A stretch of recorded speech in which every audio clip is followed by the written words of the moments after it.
ইরানের মুহুর্মুহু হামলার ভয়ে যখন সাধারণ মানুষ প্রাণ বাঁচাতে নিরাপদ আশ্রয়ের সন্ধানে ছুটছে, ঠিক তখনই ইসরায়েলের এক দম্পতি তাদের বিয়ের আনুষ্ঠানিকতা সেরেছেন একটি বোম শেল্টার বা বাংকারে। জীবনের সবচেয়ে বিশেষ দিনটিকে তারা উদযাপন করেছেন এমন এক পরিবেশে যা কেউ হয়তো কখনো কল্পনাও করতে পারে না।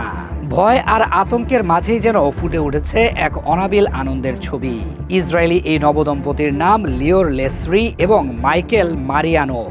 জীবনের এই নতুন পথচলা শুরু করার জন্য তারা অনেক আগে থেকেই সুন্দর একটি পরিকল্পনা করেছিলেন। তাদের ইচ্ছে ছিল ইসরায়েলের পেতা টিকভা শহরের একটি মনোরম পরিবেশে বিয়ের আয়োজন করার। সব প্রস্তুতিও প্রায় শেষের দিকে ছিল, কিন্তু হঠাৎ করেই যুদ্ধের পরিস্থিতি আরও খারাপ হতে শুরু করে।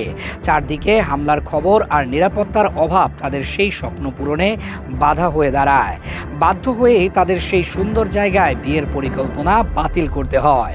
যুদ্ধ পরিস্থিতি এতটাই ভয়াবহ হয়ে ওঠে যে ইরান থেকে যুক্তরাষ্ট্র ও ইসরায়েলের দিকে একের পর এক পাল্টা হামলা শুরু হয়। ঝাঁকে ঝাঁকে ক্ষেপণাস্ত্র আর ড্রোনের কারণে পুরো আকাশ যেন আতঙ্কের চাদরে ঢেকে যায়। এমন পরিস্থিতিতে সাধারণ মানুষের একমাত্র নিরাপদ স্থান হয়ে ওঠে মাটির নিচের বাংকারগুলো। এমন ভয়াবহ পরিস্থিতিতে যে কেউ হয়তো বিয়ের মতো বড় একটি অনুষ্ঠান পিছিয়ে দেওয়ার সিদ্ধান্ত নিতেন, কিন্তু এই দম্পতির ক্ষেত্রে বিষয়টি একটু ভিন্ন ছিল। মাইকেল মারিয়ানোফের পরিবার শুধু এই বিয়েতে অংশ নেওয়ার জন্যই সুদূর আর্জেন্টিনা থেকে ছুটে এসেছিলেন। এত দূর থেকে আসা প্রিয়জনদের নিরাশ করতে চাননি তারা। তাছাড়া পরিবারের সবাই যখন একসঙ্গে হয়েছেন, তখন এই আনন্দঘন মুহূর্তটিকে কোনোভাবেই যুদ্ধের কারণে পিছিয়ে দিতে রাজি ছিলেন না লিওর এবং মাইকেল। তাই তারা সিদ্ধান্ত নেন পরিস্থিতি যেমনই হোক না কেন নির্ধারিত তারিখেই তারা বিবাহ বন্ধনে আবদ্ধ হবেন। তাদের বিয়ের এই নতুন ঠিকানাটি কোনো বিলাসবহুল কমিউনিটি সেন্টার বা খোলা মাঠ ছিল না।